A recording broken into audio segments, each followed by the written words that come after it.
حضرت عمر فاروق کو زخم لگ گیا، 27 ذی الحج ہے یا 26 ذی الحج ہے، حضرت عمر فاروق زخم گہرا ہے،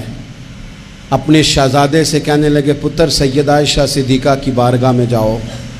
اماں جی سے کہنا میں نے زندگی ساری حضور کے نام کے ساتھ گزار دی ہے، وہ جگہ جہاں آج گنبد خضرا ہے وہاں ایک حضور کا مزار ہے،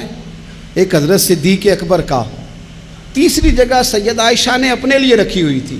کیونکہ وہ ان کا حجرہ تھا نا، حضور نے انہیں دیا تھا، ان کی خواہش تھی ایک طرف میرے سرتاج ہیں ایک طرف میرے والد ہیں، میں یہاں رہوں گی قیام کروں گی۔ تو حضرت فاروق رضی اللہ تعالیٰ عنہ اپنے شہزادے سے کہنے لگے پتر ادب سے، چونکہ انہوں نے اپنے لیے جگہ رکھی، کبھی کوئی اس طرح کا احسار بھی کرتا ہے،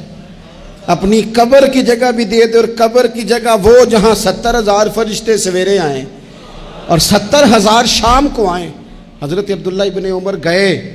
کہتے ہیں یہ جگہ بھی کبھی کو کسی کو دے گا، لوگوں کے دلوں میں خیال تھا۔ جناب عبداللہ ابن عمر کہتے ہیں میں نے جا کے حضرت عائشہ صدیقہ سے کہا اماں جی والد کو زخم لگ گیا ہے، وقت آخری لگتا ہے، سیدہ رو پڑی، کہنے لگے میرے ابا جی کی خواہش ہے کہ میں نے حضور کا غلام بن کے اور ابو بکر صدیق کا مشیر بن کے وقت گزارا ہے، اگر مجھے وہیں جگہ مل جائے حضور کے قدموں میں